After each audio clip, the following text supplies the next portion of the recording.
Right Honorable Speaker, I come before you today to inform the House of a tragic incident that occurred this morning at the Elwak Military Sports Facility during the ongoing recruitment exercise of the Ghana Armed Forces. Mr. Speaker, the Ghana Armed Forces announced recruitment and enlistment processes about a month ago. Mr. Speaker, the application process closed last Friday, 7th November 2025. All potential applicants were duly notified to appear at their chosen regional recruitment centers for documentation verification today. Right Honorable Speaker, and this was for them to go through body selection. Mr. Speaker, this year's recruitment exercise is being conducted simultaneously across all regions. Indeed, it was a system designed to decentralize the process, reduce congestion, ensure transparency and fairness, as well as to ensure accessibility nationwide. Unfortunately, despite these measures, a stampede occurred at the Elwak facility in Accra. I regret to report that there were 34 persons who were direct casualties, some of whom are potential recruits, and others, Mr. Speaker, unfortunately, are not related to the enlistment at all. Mr. Speaker, out of these 34 casualties, 6 persons have been confirmed dead. Mr. Speaker, 5 are critical, and as we speak, they are the ICU. Right Honorable Speaker, 12 are fairly critical. Mr. Speaker, the rest are stable and under observation. Additionally, there's a reported case of 1 person hospitalized at the Kumasi Recruitment Center, though that incident is unrelated to the stampede in Accra. Mr. Speaker, in light of this development, the Ministry of Defense has halted the recruitment process in Accra until further notice. I wish to assure honorable members that in all other regions, the exercise is progressing smoothly and without incident. Right Honorable Speaker, the Ministry of Defense deeply mourns the loss of life and extend condolences to the affected families. We are working closely with the Ghana Armed Forces, medical teams, and law enforcement agencies to provide full support to the injured and to investigate the circumstances that led to this tragedy. Mr. Speaker, as a result, the Ghana Armed Forces has instituted an internal board of inquiry to investigate the causes of this unfortunate incident. Right Honorable Speaker, the safety and dignity of applicants remains paramount, and the ministry will take every step necessary to prevent reoccurrence of this matter. Mr. Speaker, I so submit. Honorable members, we will continue with the comments, and I had earlier on recognized him, so he will be the first to have. Thank you, Mr. Speaker. Mr. Speaker, first and foremost, I would like to express my sympathies to the bereaved families and also to the Ghana Armed Forces for such an event. Mr. Speaker, I believe that a lot of us have spoken on this matter, and I believe that it is time that our planning processes change for the recruitment of our young men into the national and the Ghana Armed Forces. Mr. Speaker, this is not the first time we've heard of stampedes for this recruitment, and this one is a turning point. Mr. Speaker, I believe that, like Honorable Puziga said, it is time that we decentralize to the grassroots, all the way to the constituencies. Mr. Speaker, this business of registration, all are new, all the time, should also stop. I believe that when people get into the system and they are qualified, we should have a gradual process of recruiting them over time. There's no point, Mr. Speaker, putting over 10,000 people or 5,000 people at a point, at just one point. There's no point. We can do it over a week and do, say, 1,000 at a time, 1,000 at a time, 1,000 at a time. Because when you put so many people together, even the potential for disease transmission is also very high. So even though we are there to actually recruit people, we actually be transmitting diseases to other persons. And I believe that it is time that we go back to the drawing board, relook at the whole system, and make sure that the recruitment we are doing into the Ghana Armed Forces do not look or seem as if we are punishing our young people. I mean, why is it that people want to serve this Ghana Armed Forces or the police, whatever, are always put under pressure? They are young people. We should let them know that they have a duty to serve this country. And when they want to serve, we should not be punishing them. Mr. Speaker, this also goes further to the issue about decent jobs for our young people. If over 30,000 people are trying to get into the Ghana Armed Forces, which might have just about 4,000 or 3,000 spaces per year, then it shows that there's a critical need to address the issue of employment. Mr. Speaker, I've looked at the statistics before. If you take the number of young people that go to school and end up in government positions, it's just about 5%. So clearly, we should know that the Plan A Ghanaians should be looking at all the time consistently should be about the private sector and entrepreneurship. Unfortunately, we tend to be educating our young people when they get to universities and start telling them that start looking to do something for yourself.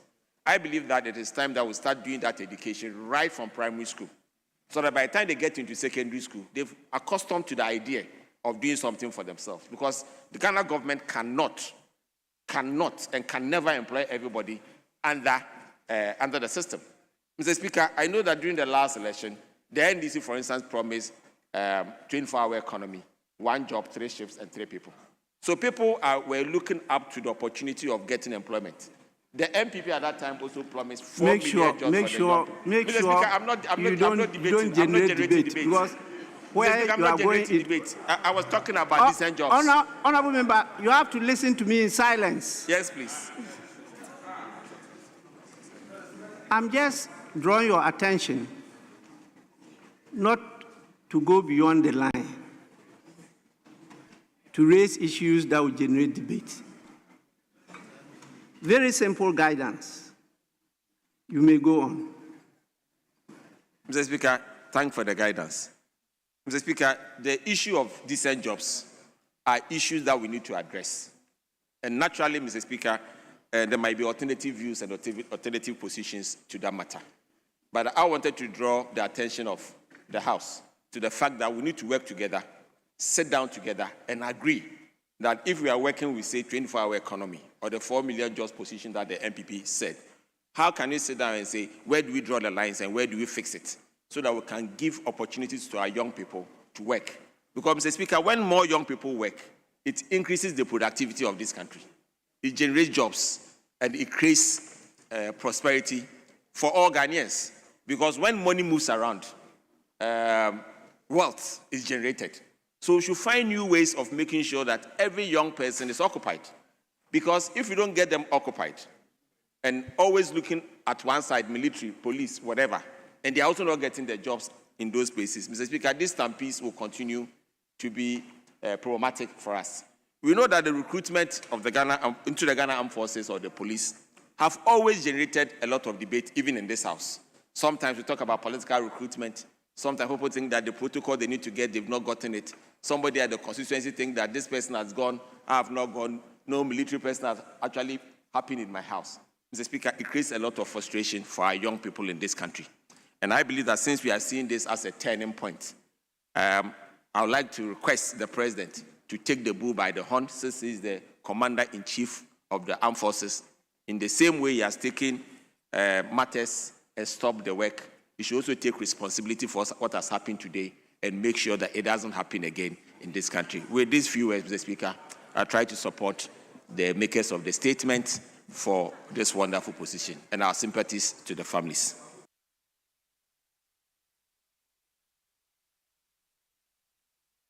Please, the health dimension. Thank you, Mr. Speaker. I rise to comment on this statement. First of all, I would want to congratulate the makers of this statement and also to extend my heartfelt sympathies to the families involved. It's a very painful one, and I ask that we depoliticize this situation as much as possible. First of all, Mr. Speaker, I'm extremely disappointed in the armed forces. This is an entity I think they failed in their risk assessment. They failed in their risk assessment. Mr. Speaker, you can choose to let people go, but when it comes to the security agencies, I don't think that we can let them go off risk assessment. They would have to let us know the implications and what they did before, because, Mr. Speaker, there's a surge, especially after elections. And therefore, what were they anticipating and what measures did they put in place? I'm happy also to hear that the other regions are going on very well. And therefore, it means that, Mr. Speaker, we should know the way forward going with regards to these issues of screening. Now, I think that Ghana Armed Forces also failed to do what we call a public health need assessment for what they were going to do. I doubt if the Ministry of Health, or for that matter, the Ghana Health Service, have anything to do with this, because you are going to a field on a course that borders on public health issues, and I doubt if they have some sort of partnership with them. Mr. Speaker, again, in the House, when it gets to even budget, the quasi-hospitals, Mr. Speaker, your committees, clearly we don't have a part to even assess the health institutions under these agencies. And very often than not, the health committee has a mandate to take care of all health institutions. But because these are quasis, today, if you ask for a briefing on the situation of the health status of those who are admitted, it will have to come from the Minister of Defense, who is not so strong at the issues of health. So, Mr. Speaker, I think your committee must be able to update you on this issue. And there again, maybe the President, who is the Commander-in-Chief, may have to appoint a substantive Minister of Defense. Our very good friend here is acting Defense and Finance. But we can't have one ministry, a casualty at the start of the year, and then also along the way. I mean, it's one too much for everybody. So probably this is the best time for the Commander-in-Chief to bring a Defense Minister. I humbly submit to the acting Defense Minister that, Minister, maybe in the compensation measure, we may want to look at the families involved graciously. There's nothing that you do that would appease them, but there is a way to get families have a sense of belonging and government being there for them. For those who died, for those who had some injuries, if there's a way that you can see them through and have a family to have some sort of replacement, the good people of this country will be extremely grateful. So, Mr. Speaker, I'll be very happy if the Minister of Defense will let us know in the other regions going forward what sort of measures are in place, that if any of this should happen at that places, and there is hope for the Ghanaian. Thank you so much, Mr. Speaker. Thank you.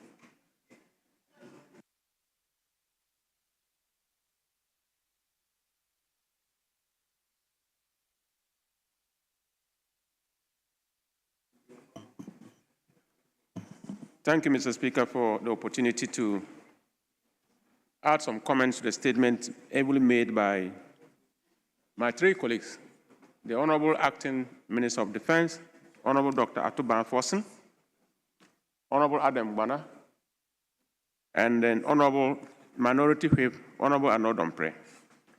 Mr. Speaker, I also want to thank the Majority Leader and Leader of Government Business for varying or agreeing to vary the business of the day to incorporate this very important statement from the other side of the House. That demonstrates good leadership. It brings our democracy to another level, and it shows how important we are taking this issue that happened at LWAC in this House. Mr. Speaker, I want to plead that let the optics be right. Let the Ghanaian people out there see that we are mourning. And all of us are sad in our hearts I was so sad when the heckling was gradually becoming noisy.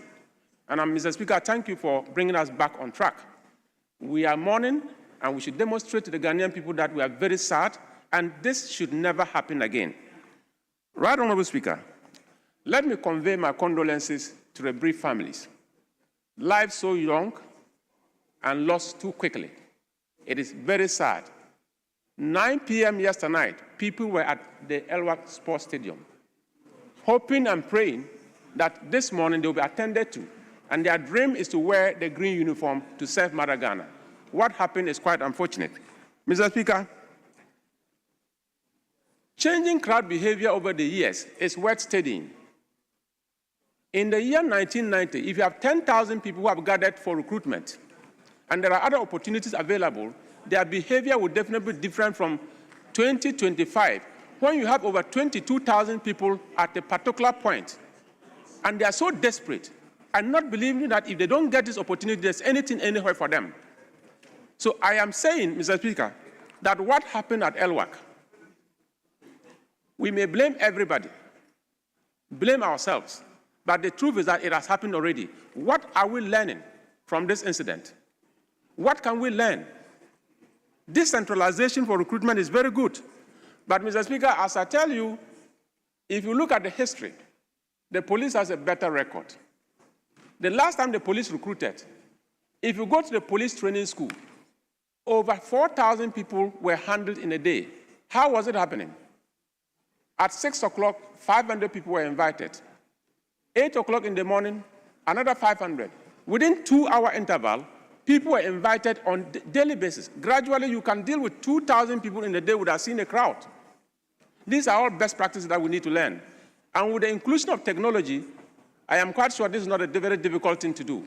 We are all surprised that the crowd surged and became very violent to the point that they lost control, and we lost these 6 people. Mr. Speaker, I want to plead, and I thank the Minister for Defense, the Acting Minister for Defense, for halting the process in Accra.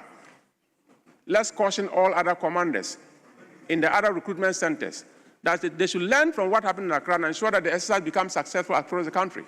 But what happened in Accra, as much as we are halting it, we appreciate it and we support the move, and gradually we will learn from best practices, and this recruitment exercise will still be very smooth. The numbers that are coming in the other security sector should not threaten us, because this is the best practice that we are learning, and I'm sure that when the police begin, or when the immigration starts, or when fire service comes on board, or when the prisons are recruiting, we will not see anything of this nature. With these few comments, Mr. Speaker, I want to thank you for the opportunity. Honorable members, I had to permit the Minister for Finance to go and try to complete the finishing touches for the budget for tomorrow. So if you saw him leave, he has left with my permission.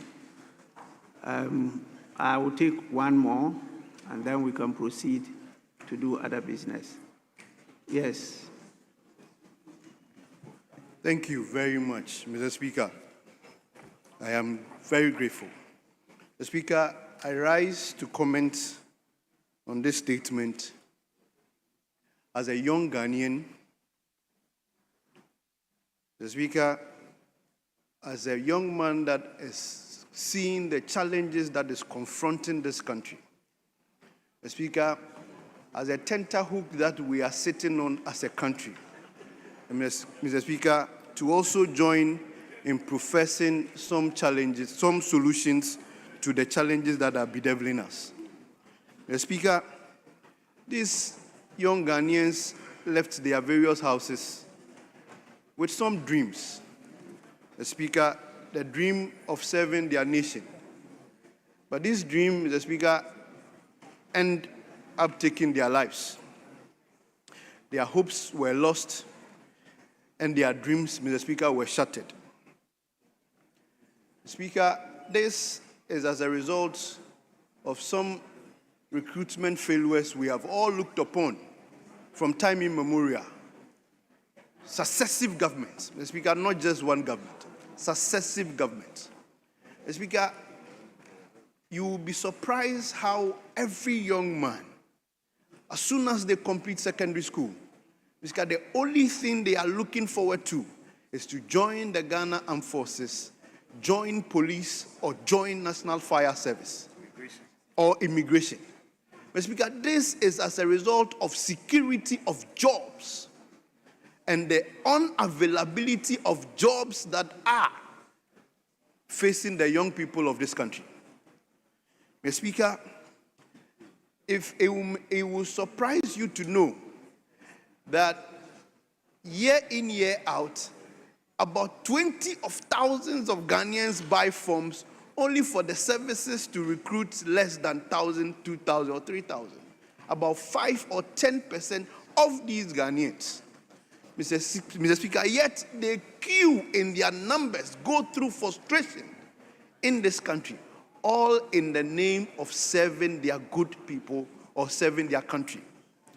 Mr. Speaker, it is time that we look at our processes. Mr. Speaker, we must, as a country, begin to look at a comprehensive digitization system that will help us recruit our young men without allowing them to go and queue every year like we are seeing. Mr. Speaker, some of these processes can be digitized so that we will reduce the hardship, the burden, the frustration that our young people go through. Mr. Speaker, again, we must look at how opportunities are distributed for our good people in this country. Mr. Speaker, we may all shy away from the truth. But, Mr. Speaker, even out of the 20,000 people that are queuing there, the services are taking less than 3,000, 4,000. Well, the figures, I may be wrong. But, Mr. Speaker, even inherent in that figures, there are opportunities that are given to some Ghanaians, and some Ghanaians are also not having some of these opportunities. Mr. Speaker, that is how we must look at this situation. How we will distribute opportunities equitable to every Ghanaian in this country. Mr. Speaker, one of the speakers of this, or the makers of the statement, my good friend, Edem Agbana, the Speaker, called for accountability. The Speaker, I am not just looking at accountability. Speaker, I'm looking at an overhaul of the opportunities that we manage in this country. Let us look at an overhaul system so that we may not, because we've seen some of these processes. And the sad part of this is that all the people that are confirmed dead, the Speaker, are females. Young Ghanaian women that want to serve. And we are today mourning the loss of innocent souls. I don't know how the families will be compensated, because the people or the family members that are going out there to give them hopes ended up losing and losing the hopes. The Speaker, I will crave and beg that we apply some tactfulness, some deep thinking in how we recruit, how we give opportunities to our young people in this country, and we look at how the system will be managed without repeating some of this chaos we do repeat every successive year when we are recruiting. So that, Mr. Speaker, in future, our young people would want to serve with pride and dignity without losing their lives or without ending these dreams and hopes that they have. Mr. Speaker, with these few words, I want to commend the maker of the statement for the urgent need or the urgent timing that he brought the statement. Honorable Frank Abna Nodompre and my good friend Edem Agbana, and the minister as well for swiftly responding to this matter. Thank you very much, Mr. Speaker.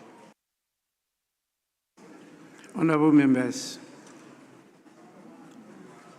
you all know that this is one of the most respected institutions of state, and the leaders and personnel of the Ministry of Defense have constantly been rated above parliamentarians when it comes to trust of the people.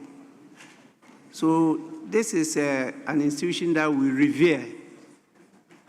And in fact, my own story shows that because of my reverence and the commitment to serve, in 1977, I went there for enlistment, not recruitment. enlistment. Honorable members, please, may I have your ears? I went there for enlistment. That time, we were not looking for employment. It was not looking for employment. We're going to serve as men. There are no women in the military. They are all men. And it was so smooth at that time. I was deselected. Yes, and they told me why I was deselected before I proceeded to the university. So this is an opportunity for us to rethink about the whole process of enlistment, recruitment, employment in the public service. We have a serious challenge. We have to confront it head on. As a result of that, even when I was offered the opportunity to be Minister for Defense, I declined. I declined that offer. His Excellency, the current president, was present. That time he was vice president. He was president when I was offered. I declined for good reason. So please, this is an institution that we all revere. And it's because of them that we are all protected. You know what they do. They decide not to sleep like the police so that we can sleep. It's not an easy job. So please, even though some measures have been taken, I will direct our committee to follow up on the process. And then also emphasize what others have said for us to expedite the process of appointing a substantive minister.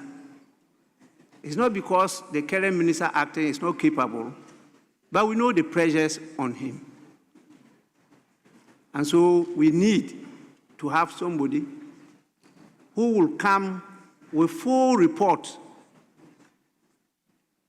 and look at some of the issues you've raised. What prevents this country from having a continuous recruitment or enlistment process?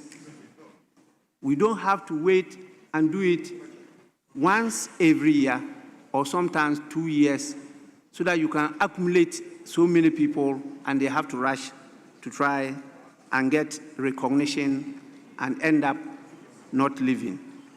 So please, it's something that with your support, the Committee on Defense and Interior, please follow up on this matter. And later on, leaders, you can program and schedule a date for us to get the committee and the minister to give us a full brief on it. And we will share information because it's something that is already being debated by civil society, and there are a lot of proposals.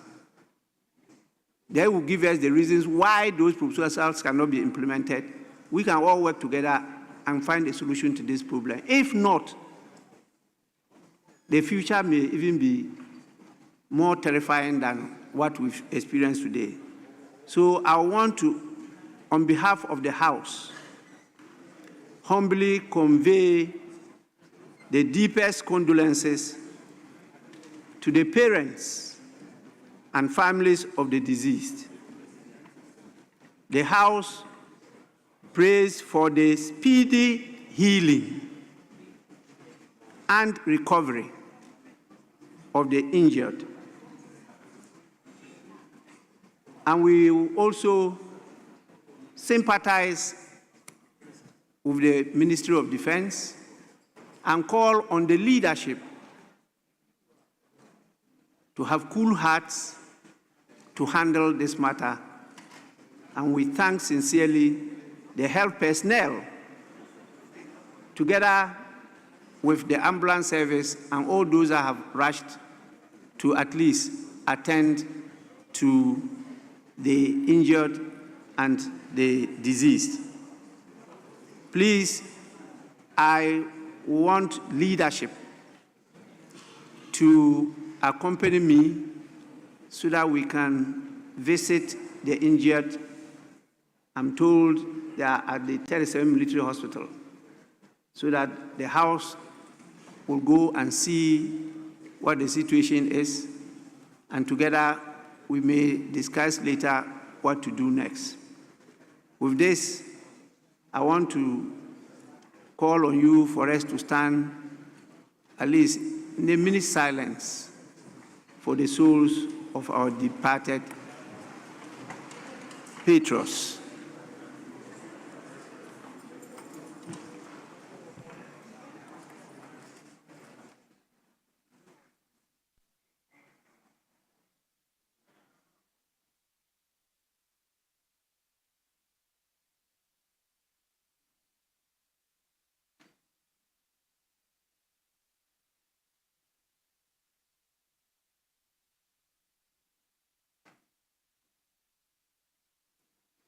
Honorable members, may the souls